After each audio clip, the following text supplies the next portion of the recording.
Emma, so nice to see you again. So nice to see you again. And may I say, I saw the film, and I am so excited and over the moon, and it was, well, honestly, just like an amazing film. I adored it. I absolutely adored it. Now, I watched it as a teenager. You must have watched it as a child. I did, yeah.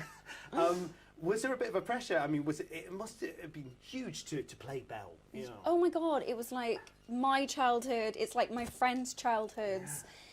There's something like so sacred about those things that have been part of our lives since before we can even remember. And yeah, it's a lot of pressure. You don't want to mess that up. And huge pressure just from people out there. What is it, 127 million people watched it in 24 hours, the trailer, when it came out. Do you know this? Is it that high? 127 million people. No pressure, love. No pressure. No pressure. No one's going to see it. But it's going to be fine. There's a massive buzz out there. There really is. Dan and I used to joke a lot, actually. We used to make each other laugh. Like, you know, you have days where you're feeling really confident about your singing voice, or where you're feeling really good about that stunt you're going to do on the horse, whatever else. And there are other days when you have complete crisis of confidence.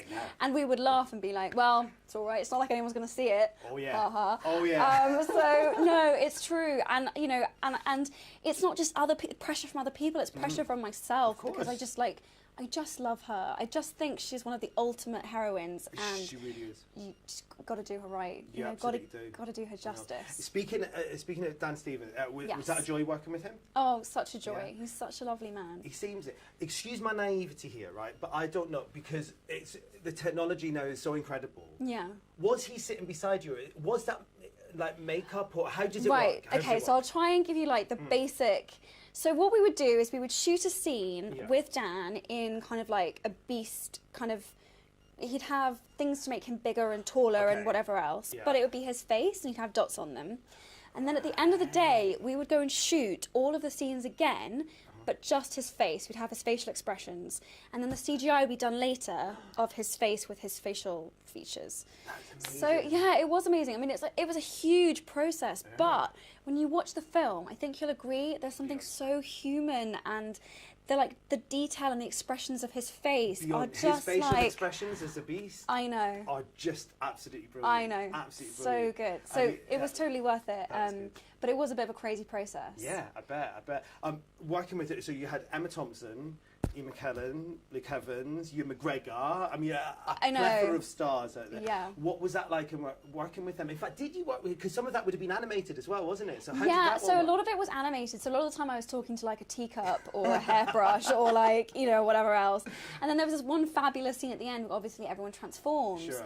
And then I'm looking around the room and I'm like, this cast is insane. Like, this is pretty cool. Like, you know. So we had everyone there for that. But yeah, a lot of the time I was quite lonely, I have to say. It was me and a load of inanimate objects. Oh, Ben, that makes me sad. I know. I was like... you and a random hairbrush and things like that. That's not good. Just talking to myself. You spoke about Belle. You know, you really resonated with her, didn't you? You really felt a connection. Is it true? So you didn't want to do Cinderella, is that correct? Because she wasn't quite right for you. Yeah, they offered me Cinderella, and I was just like, it just doesn't feel right for me. This isn't the right one for me. Yeah. And I didn't know they were going to make Beauty and the Beast. But then when Beauty and the Beast came back around, I was like, oh my God, you know, I'll do anything. You know, she's just like, she's so fierce and so smart and like, I just think she's the coolest. And so when that came around, I was like, I'll do anything. I'll do anything. Did you work with the director as well to make her even more fierce?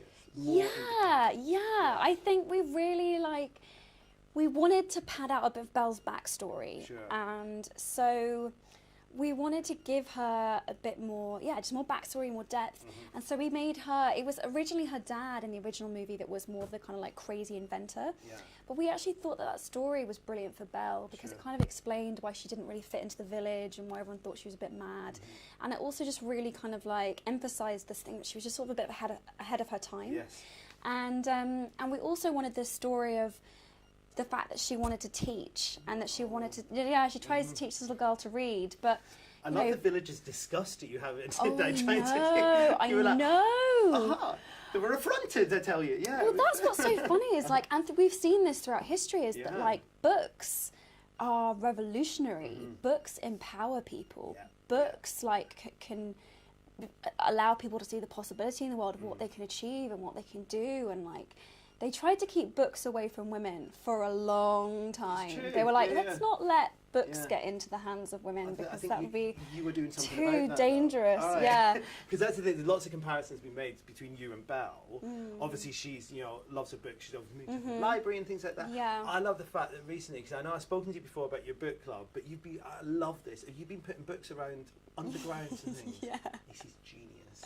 Tell me how this came about. It's so fun. So I found this amazing project. Yeah. It existed before I came on board, but this wonderful woman had been sitting on the tube and had been taking the tube to work for years, and had seen that everyone was just looking at their iPhones now. No one was reading books anymore. It made her really sad. So she was like, I know what I'm going to do. I'm going to start writing to book publishers and saying, will you give me a certain number of copies that I can distribute on the tube? Yeah. She started calling it Books Underground. And I was like, this is just the best idea.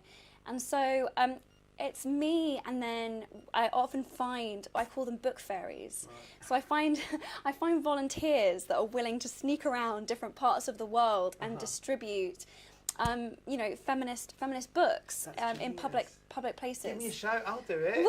Oh, I'll totally do it. Yeah, oh my I'll God, be that's there. great. In all seriousness. I love that. Yeah, whatever your nearest tube stop is.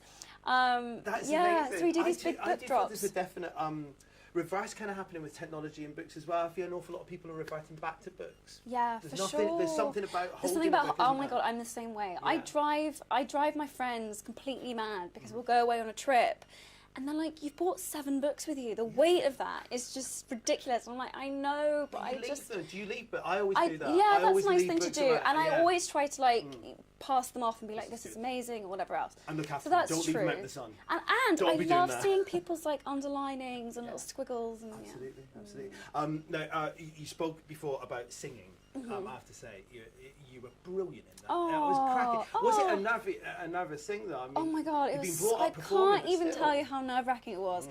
I mean, there were a few moments where I had a real crises of confidence, just because it's something that I've always done and I always love to do it, and my family know I can do it, and my friends know that I do it.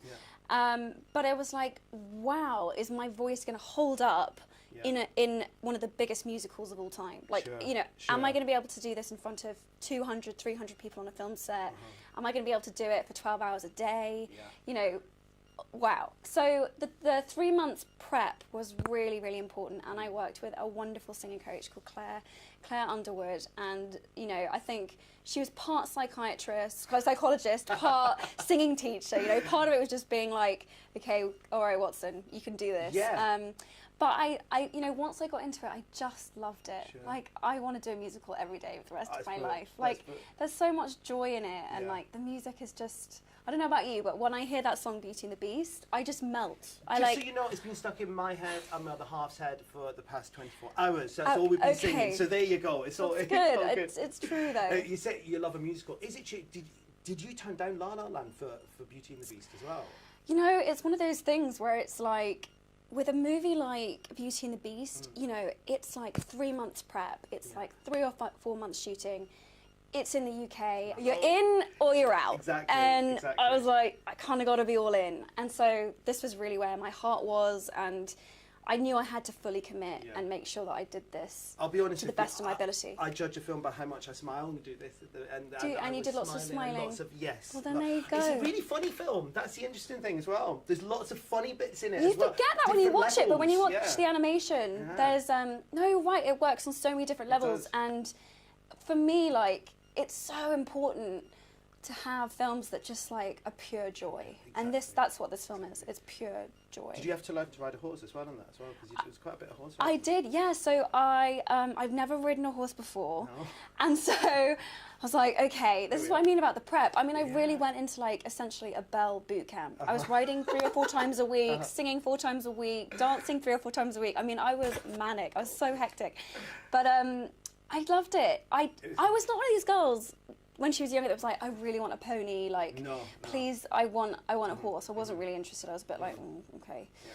But then I totally fell in love with my horse, and I actually really got into it, which I was really surprised about because I wasn't expecting that. But it's very meditative because you really have to concentrate, and you can't be thinking about anything else when you're on a horse. You have to be thinking about what you're doing, and so it's quite zen in a weird way. outfit-wise, the iconic yellow dress. Was that beautiful to wear and wonderful? Oh my God. My 5-year-old self, when I put the dress on for the first time, was like, oh my God. Yeah, so good. I mean, it's so iconic, isn't it? Yeah, beyond. The amount of people that when I mention Beauty and the Beast are like, what's the yellow dress like? Yeah. I was like, that must be your favourite outfit. Because she had some great outfit. I like the little knickerbockers you had on. Oh, thanks. Well, my thinking was, again, if you've got to mount and dismount a horse, you're right. You need something underneath, or right. you're in trouble. You're right. But yeah, no, I think the dress, the cool thing is that yellow dress in our version carries Belle through really right to the end of the movie, to the point where she gets on a horse to, I don't want to give anything away, but anyway, exactly. but we wanted to make the dress have this slight feeling of like a coat of armour sort of dress. It's really beautiful, but it feels very heroic as well somehow. Absolutely. Do you know what I mean? That dress is amazing. I have to say, the things you've been wearing recently as well, off the chart. This is gorgeous. Oh, thank One of the finest top, and thank the Louis Vuitton dress, fantastic. You look amazing in that. So yeah, congratulations on that. One last thing. Yes. Your doll went and got a bit of flack, right? Now what I do on TV is we call it the markover, right? Okay. So this is what I've gone and done. I've gone and given Belle doll. I turned Belle into Festival Belle for you. Now what are we thinking?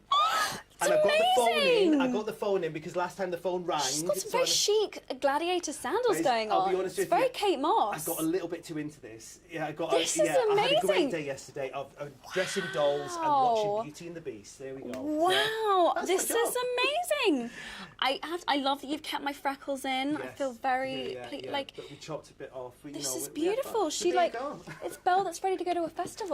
You know? Ready for Coachella. Ready for Coachella. Darling, it's a joy chatting to you. Oh, Thank you so much. Thank you so much. This is so fabulous. Thank you.